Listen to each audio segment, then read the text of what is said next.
Good morning, everybody. I think we have a quorum. We're good on a quorum, right? Yeah. Good. I'd like to call this meeting to order of the Monterey Bay Community Power Operations Board, Wednesday, September 5th. Just kind of announcement, due to the lack of board members attendance, the remote location in Santa Cruz is not in play today. So we're just here. Just wanted to announce that. Roll call. Thank you, Chair. Director Palacios. Here. Bernal is absent. Huffaker. Here. Goldstein. Here. Bauman. Here. Harvey is currently absent. Long is currently absent. Espinoza is currently absent. Vice Chair Corpus. Here. And Chair Mendez. Here. Thank you. Mr. Huffaker, will you lead us in the Pledge of Allegiance, please?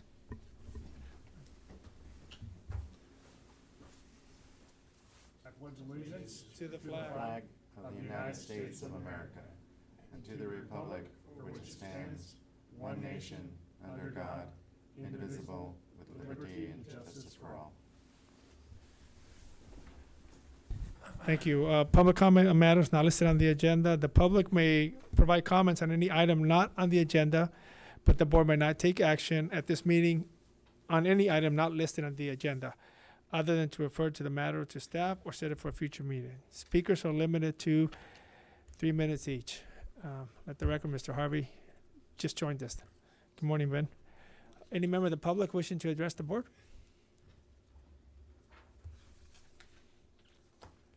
Great. I'd like to bring it back to the board. So the set agenda, approved consent agenda. Like to have anybody on the board or staff or anything like to move or change the consent agenda? I'll move consent.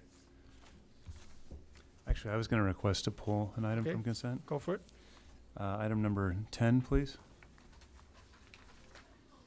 Okay, we'll approve, pull item number 10. Any other item? All right. Before we go to item number 10, any member of the public have anything on the consent agenda? Great. Okay, so we have a motion on the floor from Jamie. Is there a second on the motion? Second. Okay, move in second for all items other than item number 10, which has been pulled. No further discussion. All in favor of the consent agenda? Aye. Opposed? Great. So before we go into the regular agenda, can we, item number 10? Thank you, Mr. Chair. So I just have an objection in principle to any agency that has ratepayer or quasi-governmental funds doing any type of sponsorship. I understand the intention. I understand. I've read the policy. I get why we're doing it. It's aligning with the mission, but still, to me, we represent a number of different jurisdictions in the city of Pacific Grove, where I work.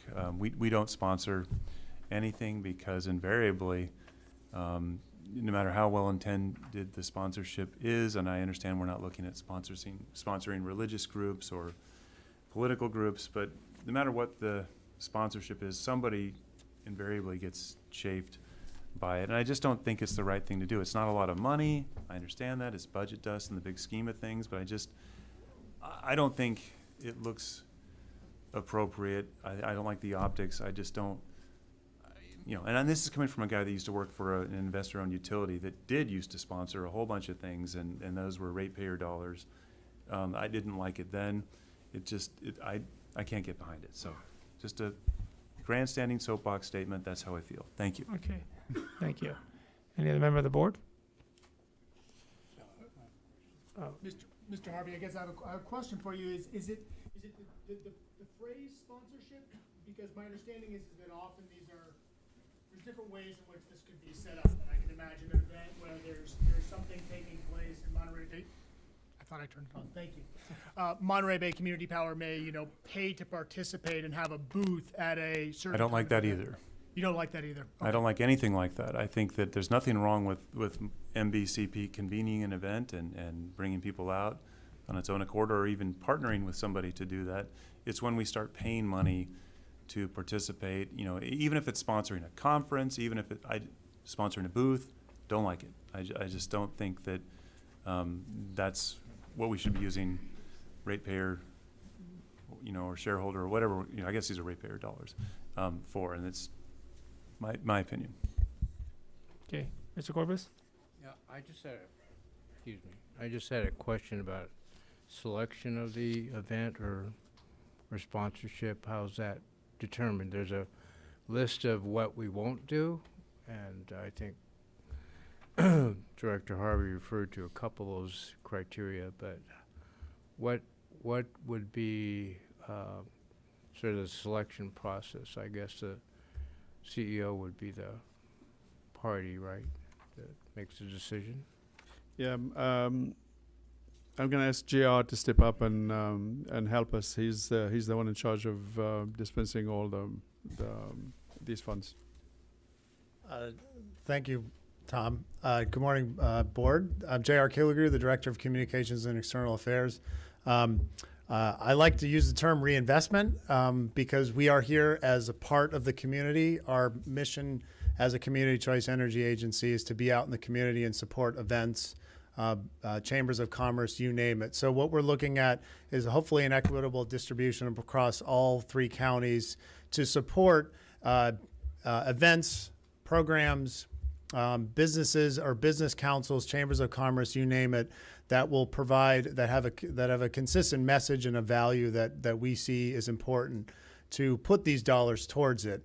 I completely recognize what City Manager Harvey is saying about we should, you know, it's always a tough decision, but I think other CCAs are doing it. This is a great mechanism for us to get our message out, to provide programs. As we launch more of our program dollars, we want to be able to connect with the business community and efforts across the Tri-County region to make sure that folks can get involved even deeper with MBCP and what our mission is. So we use this as a way, as a mechanism to get out in the community and make sure we're supporting a wide variety of different organizations and entities. But to answer your question, Vice Chair Corpus, we want to look at exactly chambers of commerce, business councils, anything that's kind of looking at bringing economic value to the region. That's really kind of our lens that we're looking through.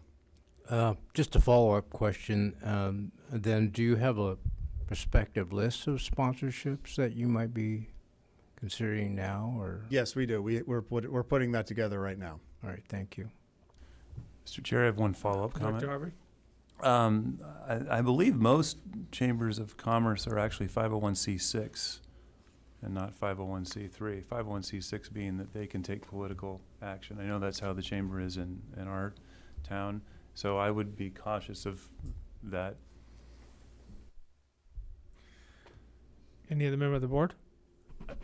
I guess I would, to some degree, share Mr. Harvey's comments and concerns. I don't have a problem with this organization using its ratepayer funding to help advertise and help people understand the availability of offerings that we have.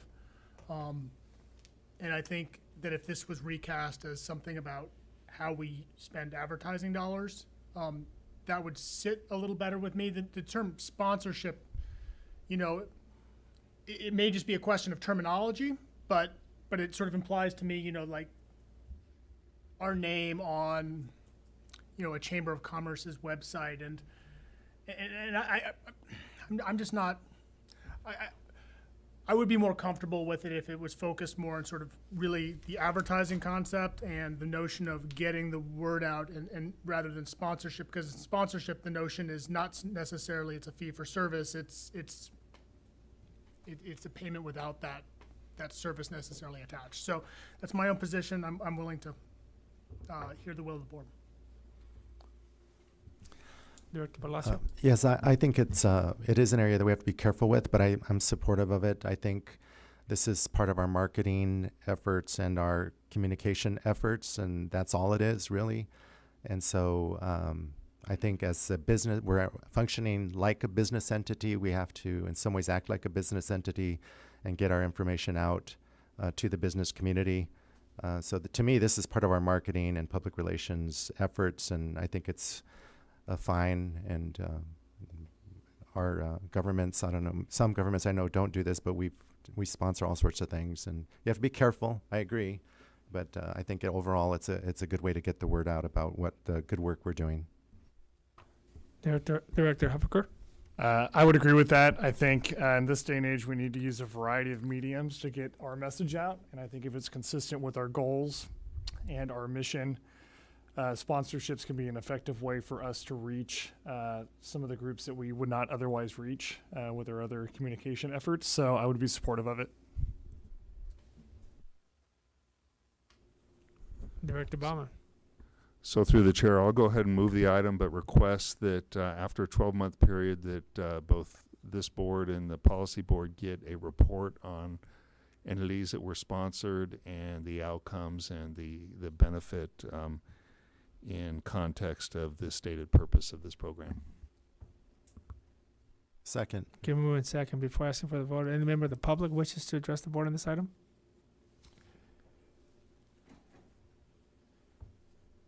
Hi, my name is Seth Capron. I'm a member of the Community Advisory Council.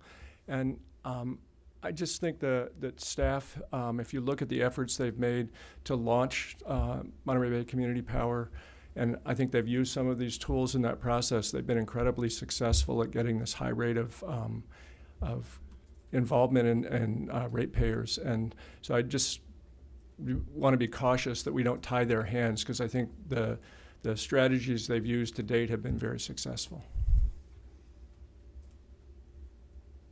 Any other member of the public? Okay, seeing none, I'd like to bring it back to the board. There's a motion and a second. Any further discussion? All in favor? Aye. Opposed? No. Thank you. Great. Moving on to item 14. Appointment of chair and vice chair. Staff report.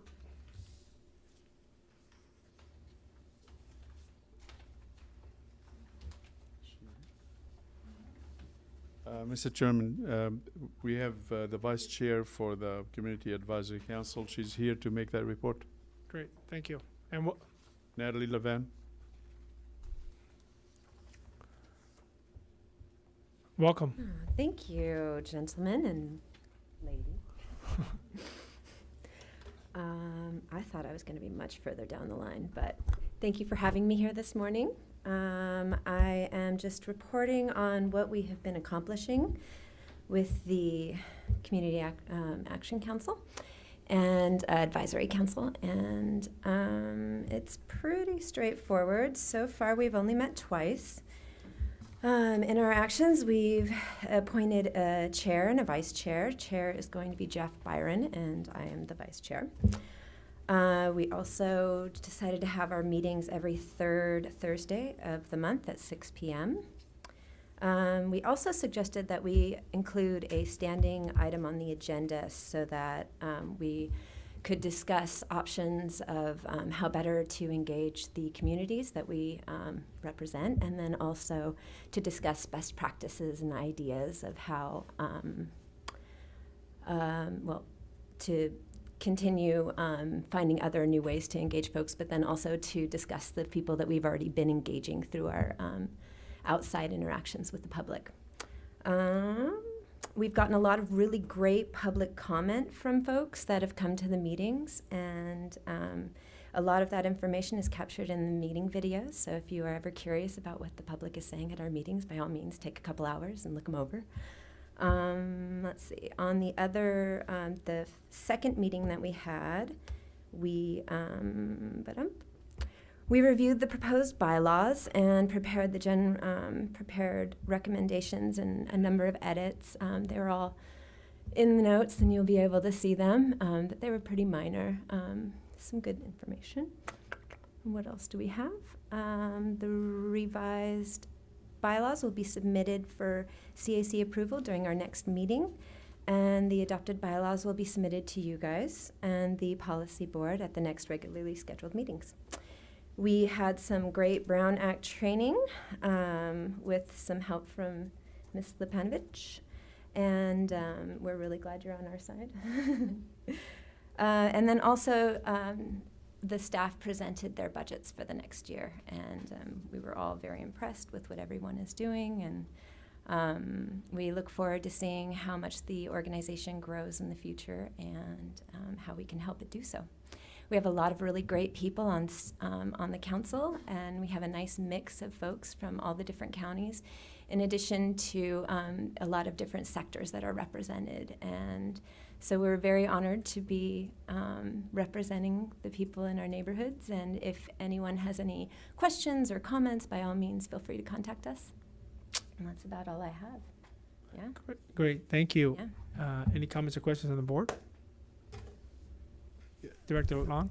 Hello. How many people, I'm just curious, attended your meeting, and is there a mix across the 3 counties?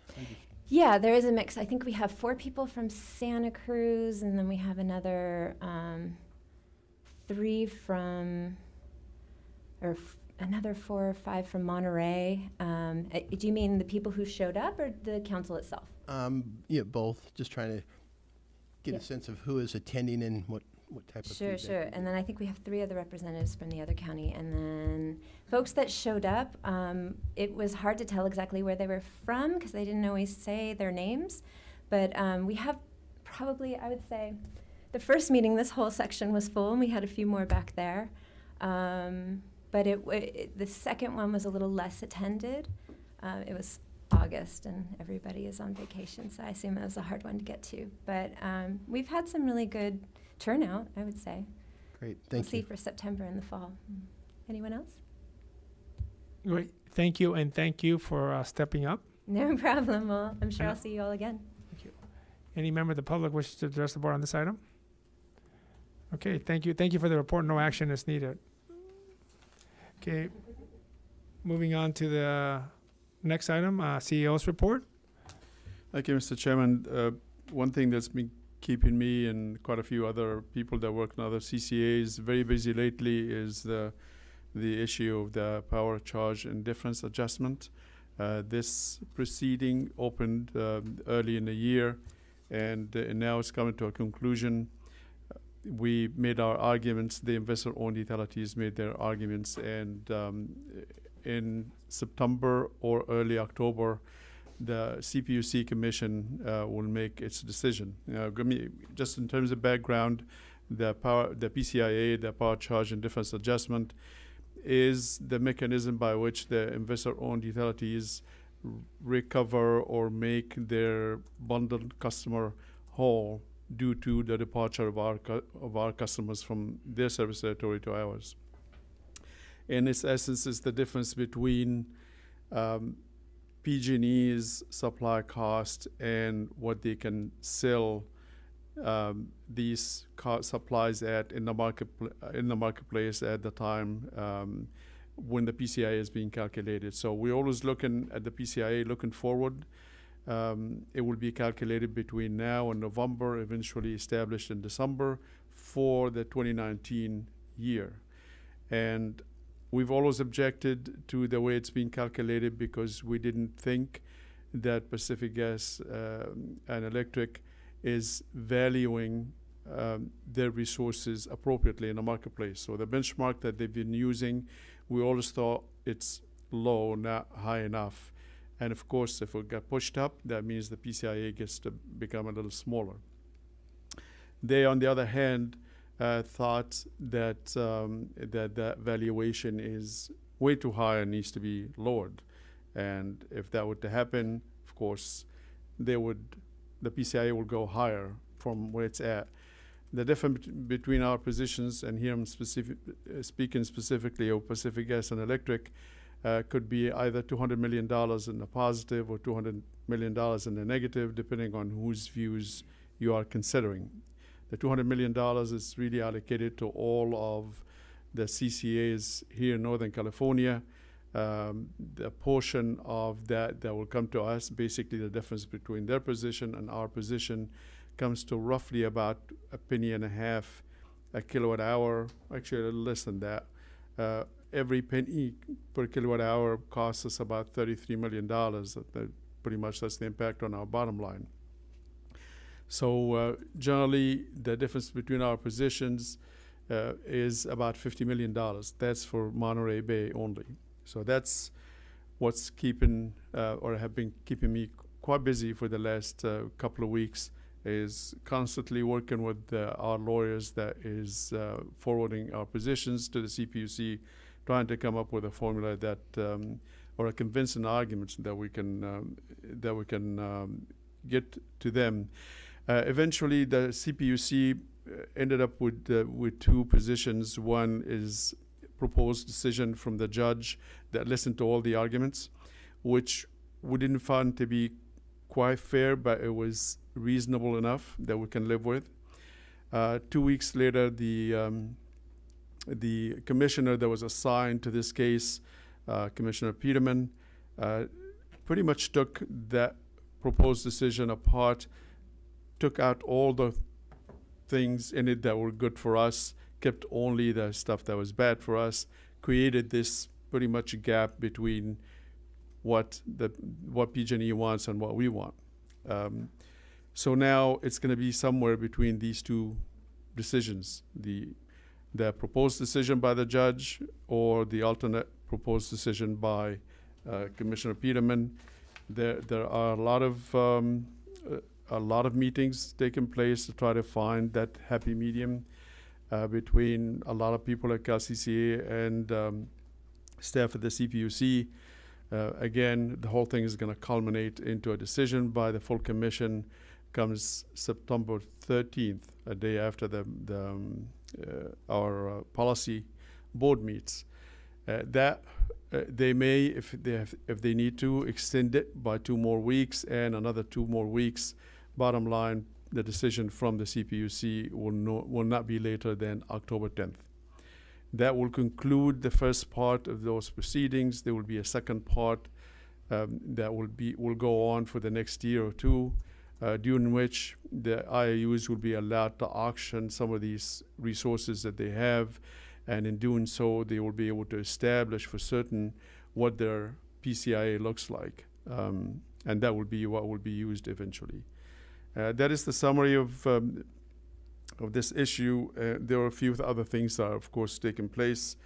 The long-term contracts, as you well know, you already approved one contract with the wind generation for us. We are now finalizing the 2 other contracts. That's the solar plus storage.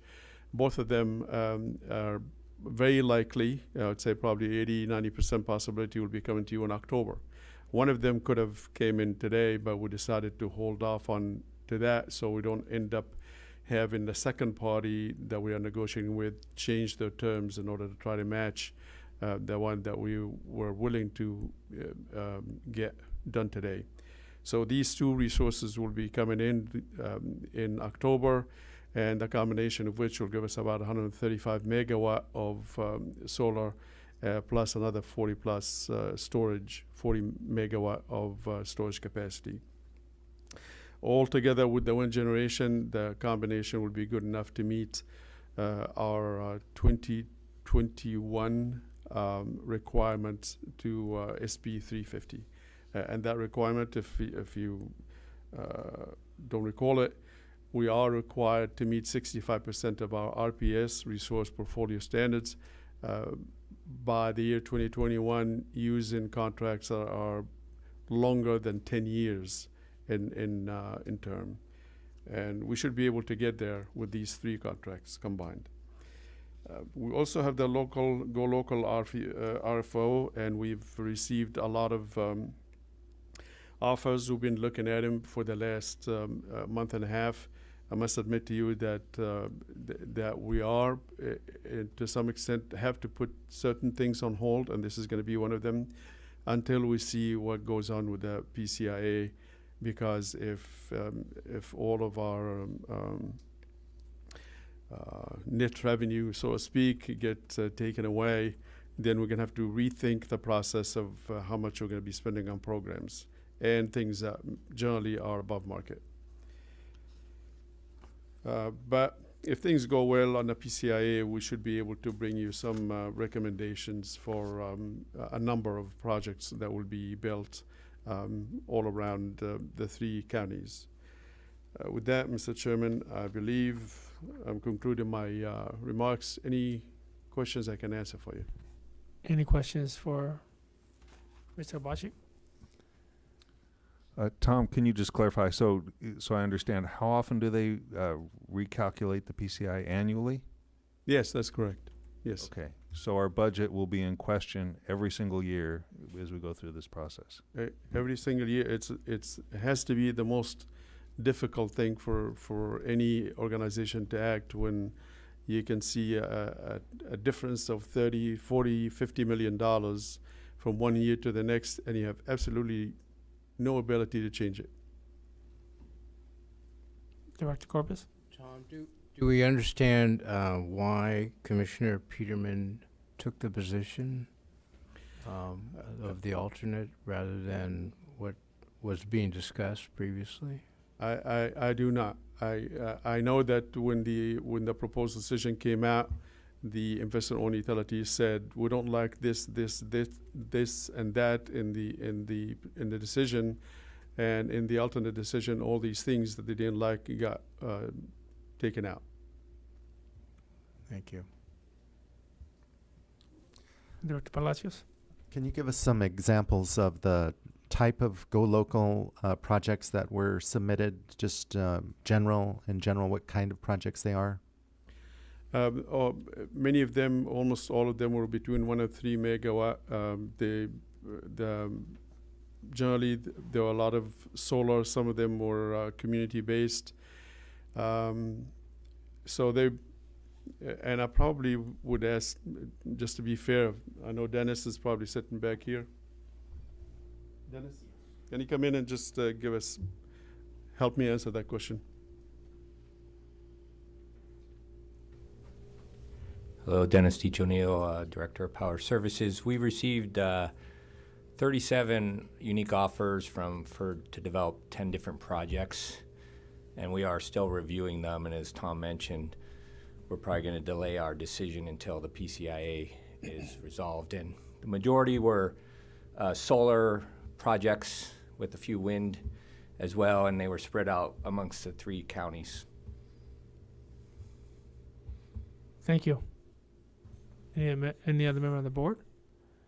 Any member of the public? Okay, seeing none, bring it back to the board. Thank you for the report. Moving on to item 16, forward to the policy recommendation to retire the Monterey Bay Community Power loan and line of credit by September 30th, 2018. I don't think the counties want that retired though, so we can keep it around as loose change. No, I think this is great. I think this is awesome. Remember the conversations we had getting here, so I'd like to thank the counties for stepping up. Staff? Thank you, Mr. Chairman. I'm going to ask Stephanie. She's been working tirelessly on this and a few other things to step up and. Yes, it's a great news. Okay, let me share a little bit about the background with all of you. I'm Tiffany, by the way. In February last year, NBCP members entered into a GPA stipulating that the County of Santa Cruz will fund the administrative and legal services until we can obtain the loans to fund our startup activities. We agreed to pay the initial cost of this county staff time and any actual out-of-pocket expenses, and the initial costs were $563K. In October last year, we entered into a credit agreement with River City Bank to obtain a $3 million non-revolving line of credit and a $10 million revolving line of credit. The purpose of the $3 million non-revolving line of credit was to fund our startup and implementation capital. We received 3 advances totaling $3 million from October last year to May this year. The counties of Monterey, Santa Cruz, and San Benito share in the obligations as guarantors for the non-revolving line of credit.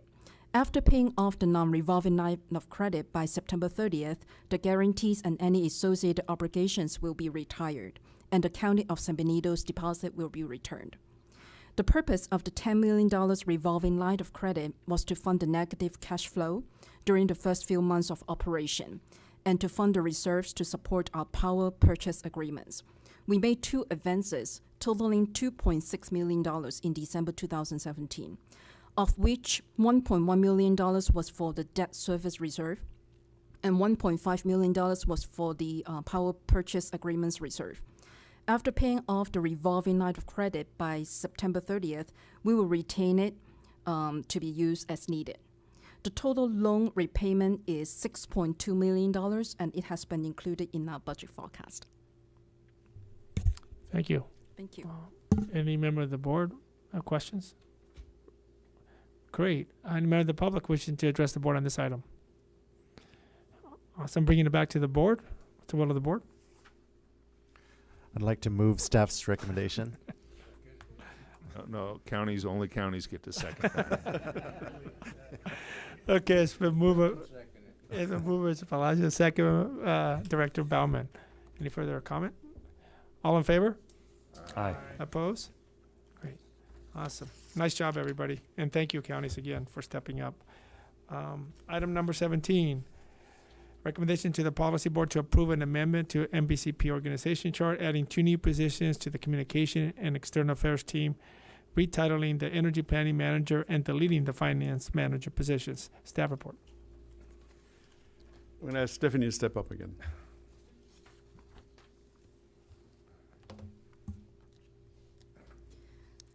Since September last year, the policy board approved 2 amendments to our organization chart.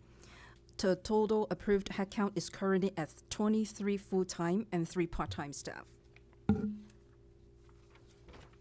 Based on our current assessment and priorities, we recommend to eliminate the finance manager position because her accountancy is essentially performing the duties, not just for us, but also for the majority of CCAs in California, and also to add 2 new positions. The first one is for the Energy Programs Manager to manage our soon-to-be local energy programs. The second new position is for the Community Outreach and Events Coordinator bilingual to focus on outreach of the Spanish-speaking community. And to retitle 1 position from the Energy Planning Manager position to the Power Supply Analyst. The analyst position will increase the power service team ability to conduct additional portfolio modeling and analysis. The fiscal impact will be reduced the current salary and benefit package by $16,000 or 0.01% of our proposed operating revenue in 1819. Thank you. Any comments, questions from the board? Director Bauman? So would it not make more sense just to hold off on this until the PCIA issue is resolved?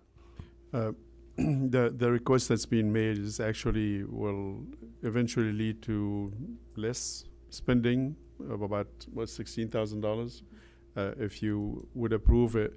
Yes, we are adding 2 positions, but we are eliminating 1 and retitling another 1 that will save us quite a bit of money as well. I'll be honest with you, we need staff. There's a lot of work to be done. And we are working with 2 boards and an advisory commission, and we're going to be also recommending a couple of more committees to the policy board. One is an executive committee, and another one is finance and audit committee.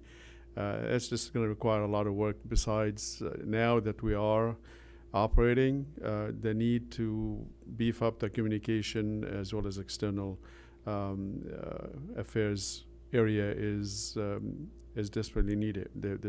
We have 3 counties and they spread quite a bit, and trying to reach all of them with the limited number of staff that we have is becoming a bit difficult.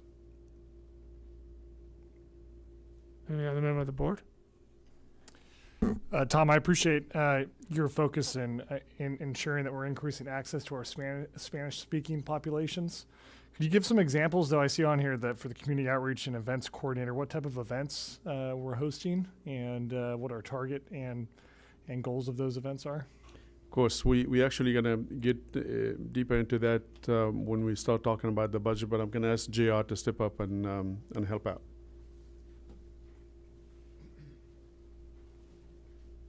Thanks again, Tom.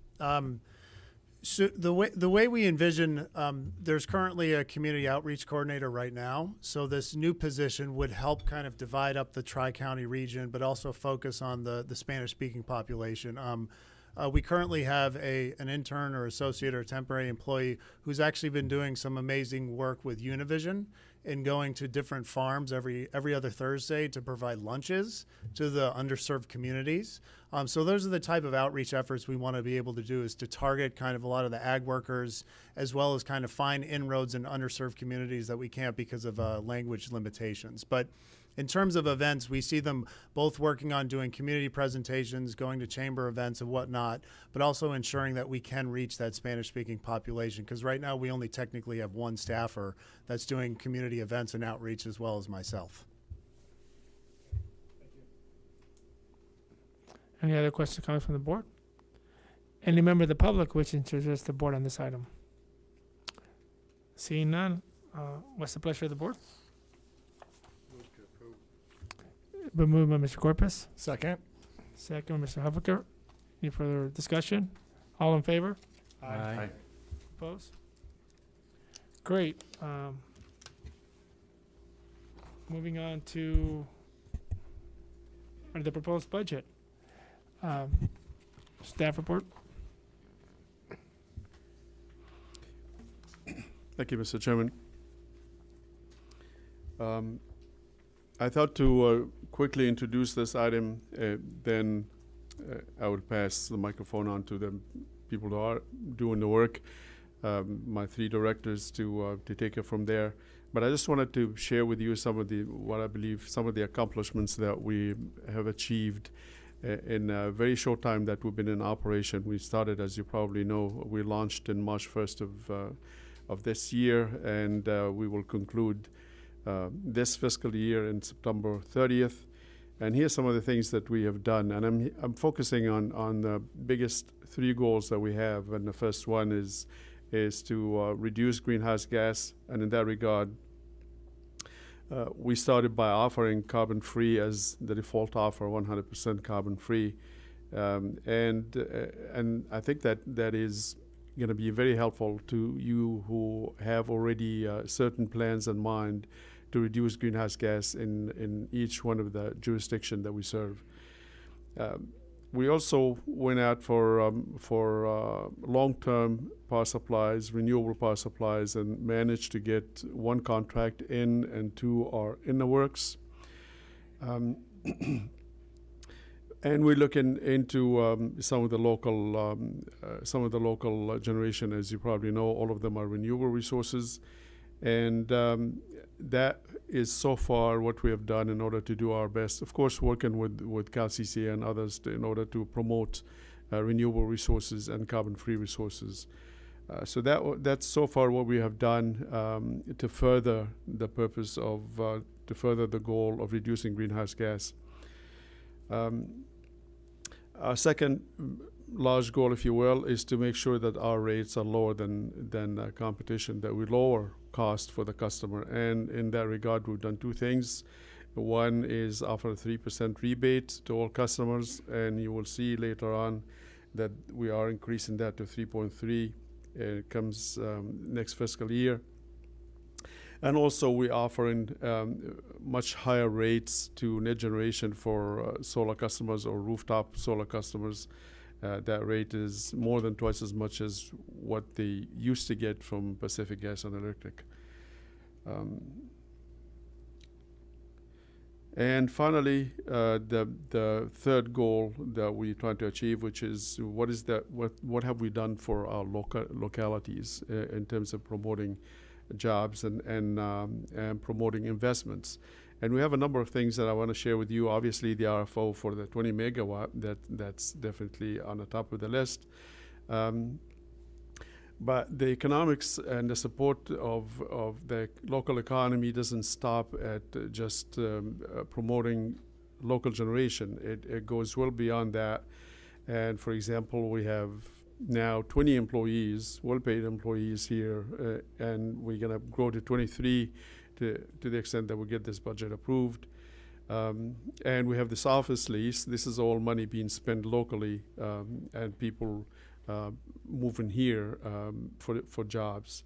GridX, who is doing our data management, decided to locate 5 staff members, and Jen's right behind you over there. He's got his folks, and they're actually working in our office, waiting for the area that's being fixed up in the floor below us to be ready for them, and they're going to move to that area. And I've been working with Jen pretty hard trying to convince him to move his own entire staff over to this area. He's still giving me a hard time and hasn't agreed yet to do that. But I'm going to keep working on it for the next couple of months. We have contracted with local providers of services, whether that to be in the marketing area, communication area, or printing, or any other. All of them are local, to the tune of about $450,000 in the last few months. We also worked pretty hard to get California CCA organization. This is the association that the trade association for us, to hold their annual meeting, which, by the way, starts at 1:30 today and will go on until Friday, to hold that annual meeting right here in town in Asilomar. We were hoping for 250 people. So far, we had to kind of turn people away because we reached 300 participants, and all of them are going to be around here for the next couple of days. This is definitely supports the local economy, whether by being at the Asilomar. And by the way, we tried for Monterey. We couldn't get some of the hotels over here. They were fully booked. And that's, again, supports the local economy. And I'm working on them to see if we can actually have the annual over here every year, if we can help it. This is a program that just was put in place today, finally, and that's EV infrastructure program for level 2 and DC fast chargers. We've been working with MBOD as well as the California Energy Commission to try to put a program together. I think we now have it. It's in place. The program is going to be funded with $11 million to put chargers all around the 3 counties. $6 million of that will come from the California Energy Commission. $3 million will come from us, and $2 million so far are committed from MBOD, and we're working with them to see if we can push theirs to up to $3 million. This way, we along with MBOD, will have put half of the money, and the CEC will put the other half. And will be all over the 3 counties building those fast chargers, because we know that without them, the EV, the electric vehicle programs that the state is pushing pretty hard for will be pretty tough to achieve the goals that it needs to achieve. This has been work that's been going on for months, and I just want to give all the credit to Beth Trincard as well as JR Keller Group. Both of them have worked very hard on bringing the CEC and MBOD to the table to get this program in place. And we finally, this morning, I got something in writing from their deputy director that they are now committing to this program.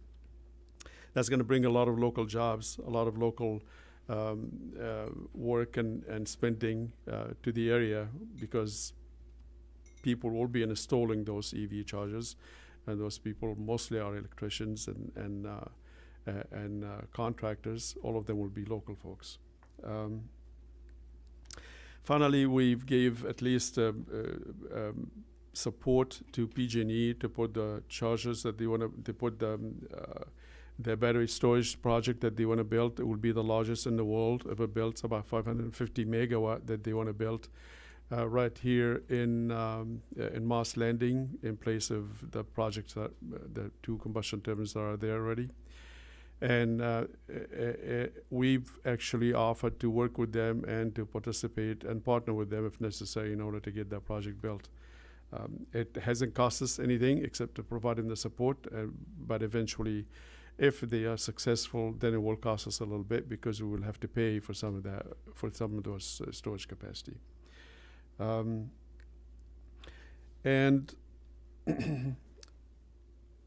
finally, probably the biggest achievement that we have so far in the last 7 months, that we are now in business. All of our customers are in, with the exception of some of the solar rooftop folks, the NEM customers, and we are bringing those folks over the next 9 months. And with that, I conclude my remark, and I'm going to ask, I believe I got power supply to make a quick presentation next, followed by communication. And then finally, Tiffany will come in and put the icing on the cake. So regarding the proposed budget for power supply, we forecasted a little over $174 million, which the bulk of it represents our carbon-free and renewable energy contracts, and another 11% for resource adequacy. Next slide. So just to mention, Tom has talked about it already, but our joint RFO, and we're very close to completion with our 2 remaining shortlisted suppliers for solar plus storage. I want to emphasize that we did this joint RFO with Silicon Valley Clean Energy, and because of this cooperation between 2 CCAs, we had a very robust response. 87 offers for 49 new projects to be built. As Tom mentioned, the board approved the wind project in June. We are going to be bringing the 2 solar plus storage projects to the board in October. Once those are completed, this will be 85 megawatts of utility scale storage onto the grid, which will greatly help us to keep our costs down because it provides stability to market prices. And next slide. And the other RFO we're currently reviewing the offers for, and was mentioned as well, as the Go Local. We had a very good response. We're going to be reviewing those, and as mentioned by Tom again, that we're probably going to delay the notifications until there's clarity around the PCIA. Any questions? Any questions for staff on this part? I was going to ask if we can defer the questions to the end. Oh, Right. Thanks, Dennis. Thank you. And JR is going to step up. Hi, everyone, again. I thought that slide that Tom put forth was pretty fitting and pretty amazing, to take a moment to acknowledge all the amazing work that we are in business. And we had one of the most successful enrollments in CCA history, looking at 99% of accounts enrolled, and the load, give or take, about 3% opted out. So we have 97%. That's pretty astonishing to think about, with the diverse region we have, all the different sectors of the business community that have a lot of different perspectives about this. Our team did an amazing job just working with the strategic accounts, assuaging any concerns they had, but then working with them to devise other different types of programs or opportunities. I think most importantly, the fact that we launched our 100% eligible renewable project, our product, at the request of the Monterey Bay Aquarium. So it was pretty amazing to see how responsive and nimble we are to meet the needs of our business community. Overall, just a quick update in terms of the stats. We're closing in on, I was just going to go back one. Closing in on 200 voluntary enrollments in MB Prime, which is our 100% renewable product, as well as MB Share and MB Green Plus, which are folks who want to reinvest their rebate back in the community. So we're really going to be looking forward as to how to promote those things to really kind of bring dollars back in the community. I think to date, we're actually well over 140 different presentation and events, which is pretty amazing to see that it's almost one a day we kind of calculated over the last 6 or 7 months. So it's been a lot of effort, tireless effort, to make sure that folks know who we are and what we're all about. We've done we took a step outside of what we were required to do in terms of mailers. We send out a dedicated mailer to all NEM customers, as well as the Solar Choice customers. So we did a ton of mailers, but I think, as I mentioned earlier about the outreach to the ag community, this really was a special project that we took the initiative to partner with Univision, and we connected with over 250 ag workers. And they do a Facebook Live with that event too, which I believe over 1,200 views were seen about it. So this is one of those things where no other CCA has been able to kind of reach those underserved communities, and we really made it. We made an effort to make sure that those ag workers who don't always get the benefits that everybody else gets to enjoy could have a conversation with our staff, learn about our program, and be able to make a good decision that we are a safe, secure bet. Outside of that, earned media, we've gotten a lot of great press just in terms of all the big newspapers picking us up, working with the weekly productions, as well as making sure that we have really good productive storylines. So I think overall, we've had an amazing enrollment, and a huge kudos to every single one of our members, as well as all the staff, all the community advocates, as well as MBCP staff. And we're just really excited to move forward with the next stage in our chapter. So. In terms of our budget, the initiatives, we're really looking at a wide variety of initiatives to ensure our message gets out. First and foremost, we want to continue with engagement with all different organizations, looking at continued sponsorships and ways to kind of increase our ad value. We're also going to rebuild our website. We need to have a forward-facing website that's going to be attractive and a good landing page. And we're also going to build out an MBCP Latino website that's fully in Spanish, so we can divert our Spanish-speaking population there as well. Additionally, looking at campaigns to raise awareness about our service offerings, programs, and rebates. And we're actually going to move into a phase 2 of our outreach plan, revamping that and kind of looking at how to better engage all different types of sectors in the Monterey Bay region. Next slide. And then last but certainly not least, our programs budget. Right now we've allocated about 1.3 to reinvest in a variety of programs for the next fiscal year. We have a list of proposed initiatives, and we look forward to diving in deeper. But I think as Tom already alluded to, we've gotten a sign-off from the CEC for a huge EV infrastructure program, which is going to be a great thing to put ourselves on the map in terms of economic development and reducing transportation emissions. But I think moving forward, we're really looking at a wide variety of storage, energy efficiency, demand response that are all rooted in our goal to electrify both the built environment and the transportation sectors. Next is Tiffany Laws. She's going to be talking dollars and cents.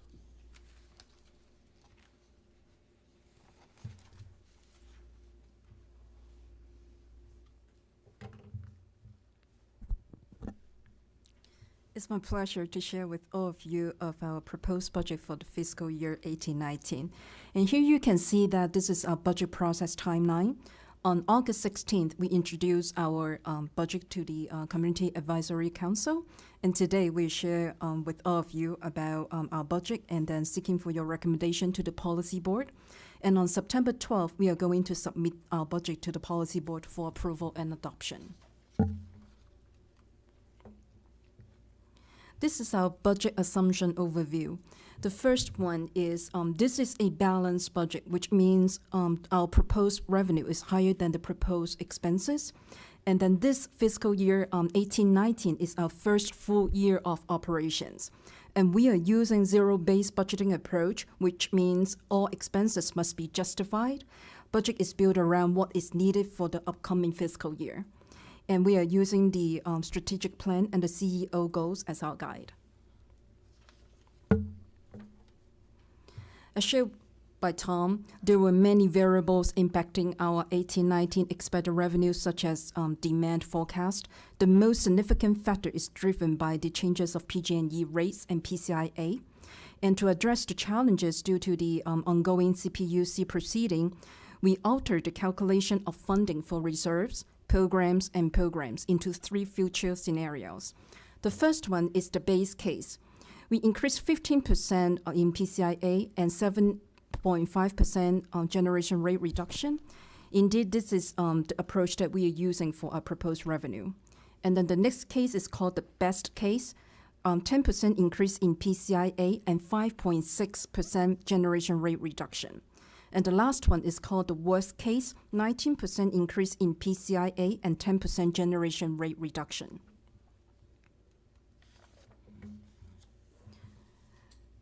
For our revenue assumptions, the primary source of our income is from the retail sale of electricity to 4 customer classes. The first one is for 233,000 residential accounts. We project about $76 million or 33% of total revenue. And then the second class is for the 32,000 commercial and industrial accounts. We projected about $140 million or 50% of our total revenue. The third one is for 5,000 agricultural accounts. We projected $38 million or 16% of our total revenue. And the fourth class is for the 2,000 street and traffic lights account. We projected $1.4 million or 1% of our total revenue. Our average electric generating rate is about 6.9 cents per kilowatt hour, which matches PG&E rates minus the PCIA. Our total sales estimate is based on 4% of our rate, and we estimate 0.5% for the uncollectible accounts, and the annual load growth rates are forecast by customer class at 0.5%. The following slides will illustrate the significant impact of PCIA over our revenue for 1819. For the base case, we project revenue for $228 million, and the PCIA is $101 million, which means 30.7% of the total. The second one is for the base case. We project the revenue at $237 million and PCIA at $98 million, which represents 29.2% of the total. For the worst case, we project the revenue at $219 million, PCIA at $104 million, which represents 32.1% of the total.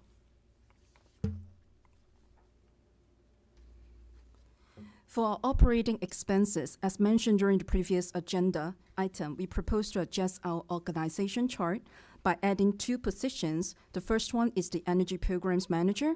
The second one is for the Community Outreach and Events Coordinator, bilingual.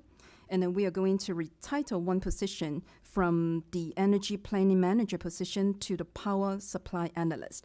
And then we are going to delete 1 position, the Finance Manager. The impact is a reduction of $16,000 or 0.01% of our proposed revenue. This is our proposed organization chart. The total full-time staff will become 24, and the total part-time staff will remain at 3.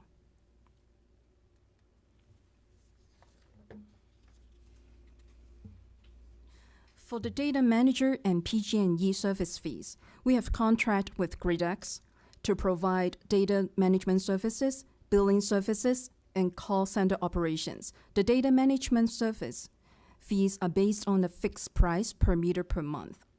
For the service fee paid to PG&E consists of a charge of 35 cents per account per month for meter data posting services and for processing our energy charges and customer payments.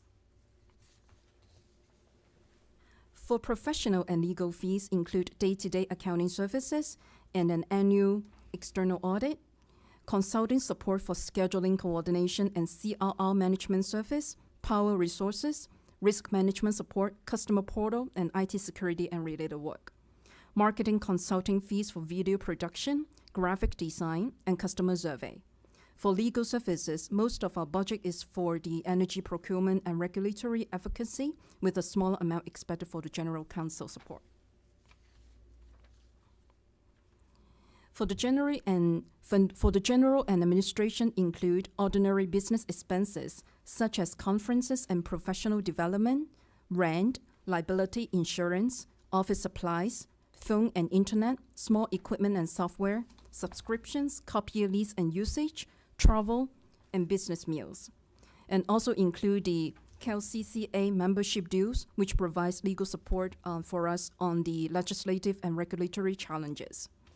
Overall, the non-power supply expenses is less than 5% of our revenue.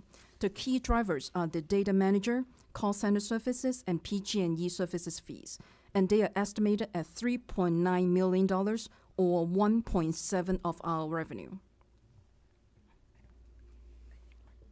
For the capital expenditures, we propose to acquire an agenda management program for assembly and distribution of board meeting agenda, minutes, and live streaming, a vehicle for outreach activities, and IT equipment for new staff. As shared with all of you in the previous agenda, we are on the right track. We will pay off our debt, which includes the $3 million of non-revolving line of credit and $2.6 million for the revolving line of credit. To River City Bank, $563K loan from the County of Santa Cruz, and we will retire the guarantee secured from the 3 counties, all by September 30th, 2018. To fulfill our key goals, which are to ensure fiscal stability, reduce customer rates, and invest in the local economy, we propose 2 basic strategies for funding rebates and programs. The first one, strategy 1A or 1B, is to address the funding under the best and base case scenarios. Strategy 2 is to manage the funding under the worst case scenario. For this proposed budget, 18-19 budget, we recommend programs to be funded at 2% of our total revenue, and that the remaining revenue will be allocated at 80% to reserves and 20% to rebates. In the following years, the funding for programs will remain the same at 2% of our total revenue, but we recommend to increase 10% of surplus for rebates until reserves balance reaches our goal, which is set at 50% of our operating expenses. In this case, we will achieve that in the fiscal year 21-22 and forward. Then we recommend that all surplus revenue will be split 50-50 between programs and rebates. This chart illustrates our projected programs, rebates, revenues from fiscal year 17-18 to fiscal year 23-24. The unused 17-18 program funding balance of about $2.5 million will roll over to 18-19. Therefore, we will have a program reserve balance of over $7 million in 18-19. For rebates, we project $7.5 million or 3.3% of total revenue in 18-19. As a result, reserve balance will be over $68 million in 18-19.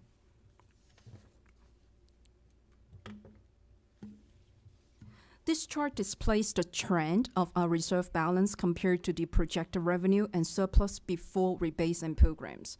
For the 5-year projection assumptions, we are using PG&E rate decreases by 7.5% in January 2019, flat in 2020, and then increases by 2.5% each year. PCIA will be increased by 15% in 2019 and remain flat afterwards. Annual load growth at 0.5% and 3.5% inflation rates each year for the non-power supply expenses.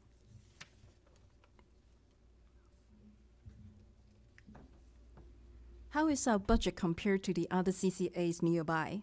The chart clearly illustrates that our proposed budget is favored in every expense category, and our proposed programs fund and reserve are significantly higher than the other CCA.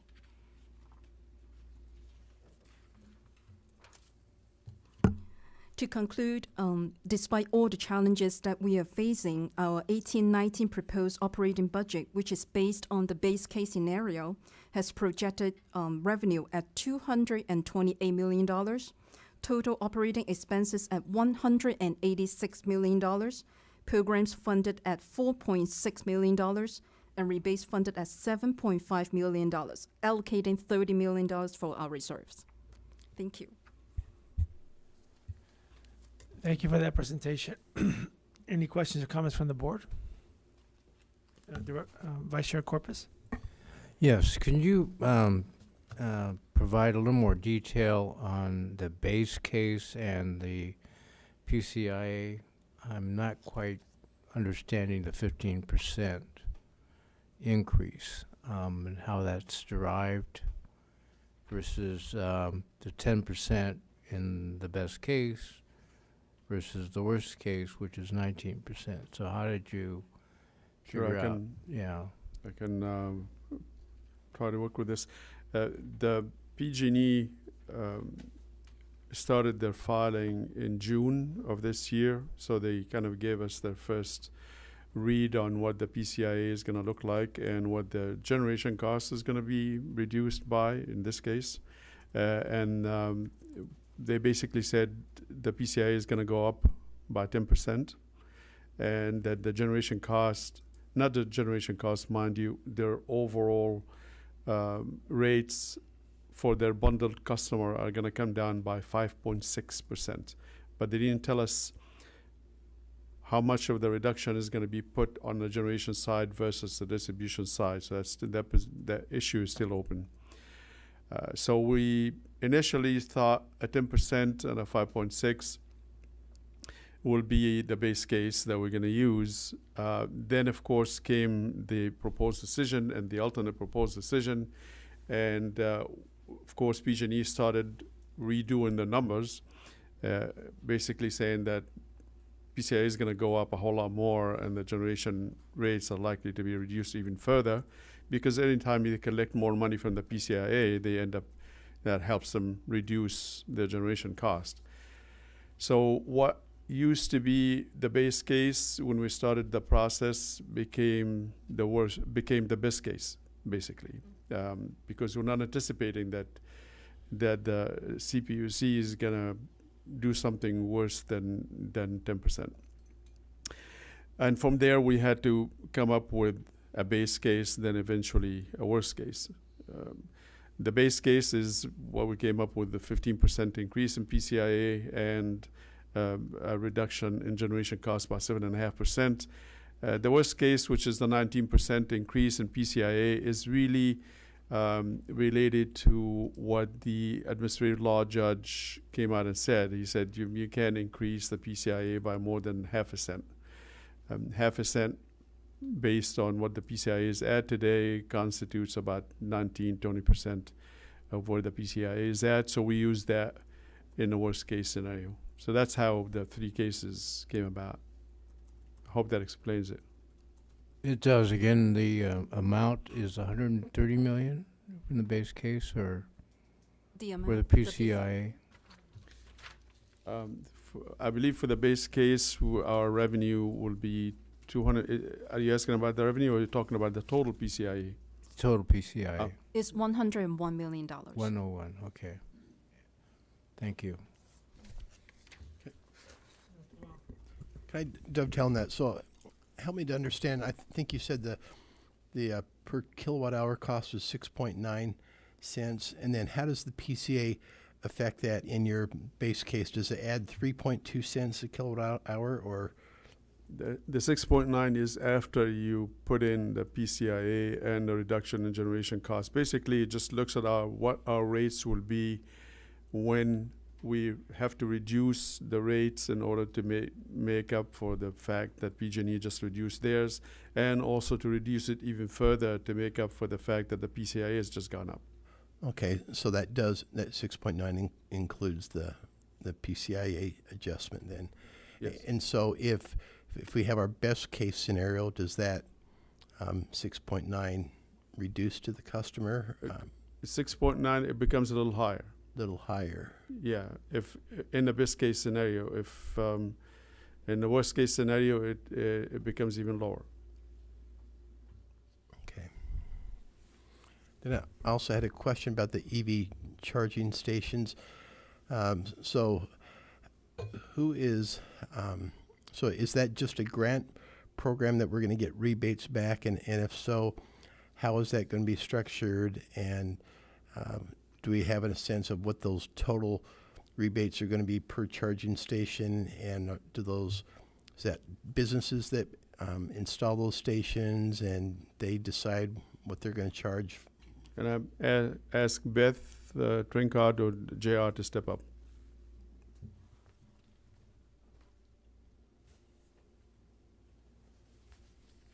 Hello. The program is being negotiated now with CEC, MBARD, as well as Monterey Bay Community Power. CEC is proposing certain incentives by charging station. There'll be level 2 and DC fast chargers, but it hasn't been finalized yet. Those charging stations, the level 2 charging stations, are suggested to be installed at work sites, MUDs, and the DC fast chargers would be at destinations or corridor locations. And so that'll be driven by the businesses will decide to install those and work with getting the rebates then. That's correct. We'd have one online tool where customers would apply for the funding and then also be funded through that website. Okay. And I had one final question about the storage, which I think is intriguing to me, which I think is a great thing. So has technology evolved to where that storage is viable? And if so, is that storage for the wind and the solar both? And what percent are we trying to capture with that storage? The storage is only for the solar, and it has come down in prices. And one of the reasons it's come down in prices because it is tied to the generation of the solar. In other words, if you don't store 75% of what you store in those batteries need to come from the solar that's built right next to it. Otherwise, you don't get the tax break, and so it is very closely tied to that. Eventually, storage will be located everywhere, and it's not going to be tied up to any generation of any kind when the prices come down to a point where it becomes economical to put it everywhere. In a sense, it will act in the future like solar rooftops. They were expensive. They needed to be incentivized, and nowadays that's not the case. You really don't need to do that because they've come down in price quite a bit. Thank you. Mr. Corpus? Yes, so Tom, if the CPUC comes down with a different decision that's different than the 15% increase, then you would be back with a amended proposed budget? You bet. Okay. Director Goldstein and then Director Palacios. Tom, thank you. First off, I want to just congratulate you. I think this is a really nice budget. It's nice, I understand we're just rolling out, and at times it's difficult to put something like this together the first year. So I really want to give you and your staff kudos to putting something together that really helps everyone understand the organization. I specifically want to thank you for the comparison to multiple CCAs in the budget. Frankly, as I was flipping through, I'm looking at some of the numbers and I was thinking to myself, boy, in the future it'd be great to have a comparison to see what the other CCAs are doing. And then I get to the page and there it is. So kudos to you for thinking ahead on that one. I'm thinking in the future that it could be of value to identify maybe 5 to 10 key metrics that we monitor and monitor them in the budget, maybe at other points in time during the year. During the presentation, we saw the number of MB Prime, MB Share members. Maybe we track that. We track the percentage of total renewable versus carbon free. Identify 5 or 6 metrics, not too many. You can easily overwhelm both staff and the public and the board with, pages and pages of metrics. But 5 or 6 key ones that I think we can all look at and identify sort of represent some of the core values. So not to do right now, but something down the road I think to consider. Now I'm going to get into a hyper-technical question, but I noticed between page 20, which is the comparison to other CCAs, and then back on page 6, we see different revenue projections. And what I see underneath that is the two of the figures that are tied to the revenue projections, the rebate expenditures and the program expenditures, vary between the two. And so, see if I can articulate this in a way that makes sense. My question for you is what's the control point for these? Is the control point the 3.3 and the 2%, the 3% and the 2% of revenue, or is it the dollar figure? And I can take another stab at making that more clear if that was unclear. But is the budget control point the percentage, or is it the dollar figure? For the programs? Yeah, for the programs and the it is 2% of the total revenue. Not the rebate. Here's how that works is for the programs, we look at the total revenue, expected total revenue. 2% of that becomes the funding for the programs. We calculate pretty much the net revenue. So we get all the revenue minus all the expenses, including the programs, set at 2% of revenue. Whatever that's left over this year, we're allocating it 80% going towards reserves, and 20% will go towards rebates. And that 20% that's going towards rebate of the leftover money, after all the expenses, constitute the 3.3% of the total revenue. Does that make sense? I think so, but the question is more, which is the budget control? Are we adopting the 2%? This year? Yeah, for program Yeah. expenditures, or are we adopting the 2.674 million? The 2.67, is that for the program? That's moving from this year to next year. Sorry. Yeah. 4.561. You're adopting the 4.51 for the programs, because that constitutes 2% of the total revenue. Okay, so we're adopting the dollar figure. That was the question I was asking. We're not adopting the percentage in our budget. Yeah.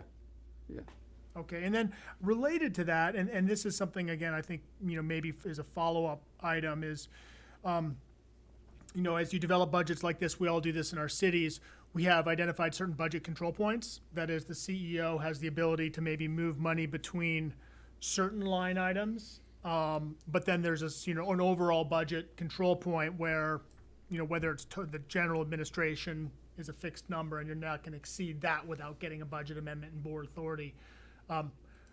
Thinking ahead, I think identifying what those budget control points are and then where staff has the authority to move money between different accounts would be something to look at. I think you make a good point. I forgot that process from my days working back in the cities. That we'll try to get a point where we make sure that there is a leeway for us to move money between items, so we don't have to come back and get an approval for how much we need to spend on Grid X, for example. Yeah, I think that's just helps streamline the process, and it sets everyone's expectations up so that everyone's on the same page about how that works. Thank you. Sure. Director Palacios? Yes, I was wondering, how do you calculate the amount needed for reserves? For this year, the approach that we took is we looked at the total revenue minus total expenses. That came to a certain amount. Whatever that amount is, multiplied it by 0.8, and that became the amount of money we're going to put in reserves. Then multiplied it again by 0.2, which make it a total of 100%. And that becomes the amount of money that we're going to give as rebates. And will that be the methodology you will follow every year, or how will you determine the amount of reserves that you want to Sure. maintain? The approach that we've taken is for next year, I'm assuming here the base case. So for next year, that split, the 80-20, is going to go to 70-30. So 70 will go to reserves, 30 will go into rebates, until the reserve balance reaches 50% of operating expenses, and then we'll stop. Then all we do after that from year to year is just to top that amount of reserves. And then for those years where we're not using that methodology anymore, the 80-20 or the 70-30, then what we do is we just stop the reserves, and any amount of money that's left over, we can split it between programs and reserves, between programs and rebates. So that's the approach. Obviously, we're not asking you to adopt that approach for years to come. We're only asking for this year's, for you to adopt this year's methodology, which is 2% of total revenue go to programs. The remaining amount is split 80-20 between reserves and rebates. Just so I understand, the long-term goal, you mentioned about 50% of total expenditures. Is that what you said? Total operating expenses, yes. Totally operating expenses. Yeah, which should Okay. roughly now, I would say probably we would reach, assuming everything staying equal, we'll be able to reach within a year to a year and a half, maybe 2 years tops, and that amount will be roughly 100 million plus. Wow, amazing. And that's great. And I wish I had those kind of reserves. Yeah. Yeah. We're all drooling Yeah, up we're all here, drooling up here, yeah. 50%. But the other question I had then, how are we going to invest our reserves? That will be definitely a topic of discussion between me and Tiffany for a little while. That's the thing that probably the first proposal we're going to be taken to the Audit and Finance Committee when that group is formed, which we are hoping to form it next week when we go to the Policy Committee, asking them to put together that group, and I'm certainly hopeful that they will have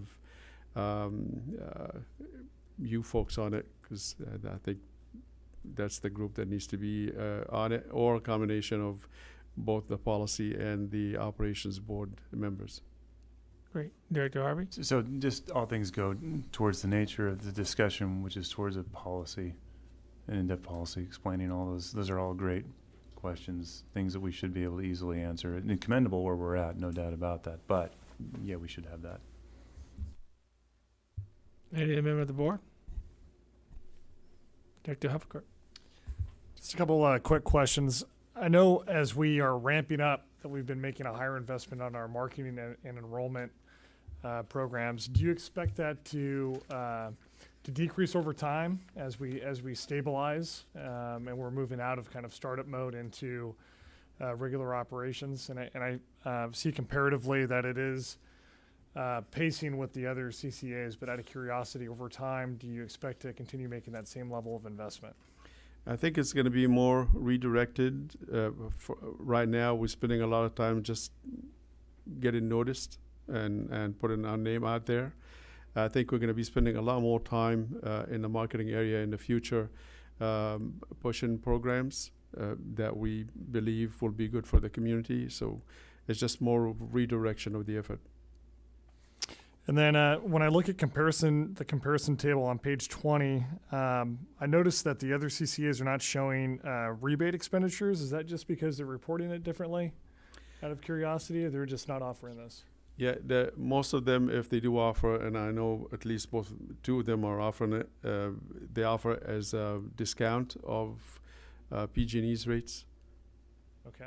And my last question was that I know that you'd proposed a 50% break between rebates and programs. Was there any discussion around a different formula of providing even 75% or even 100% as rebates versus programs? No, and luckily we have a little time because we're not going to get to that point until we have sufficient money in reserves, and that is going to be about a year or two from now. I'm almost certain we're going to come back and talk to both boards about it, as well as I'm sure the Community Advisory Commission. Thank you. Great for discussion. Any member of the public wishing to address the board on this item? Seeing none, what's the pleasure of the board?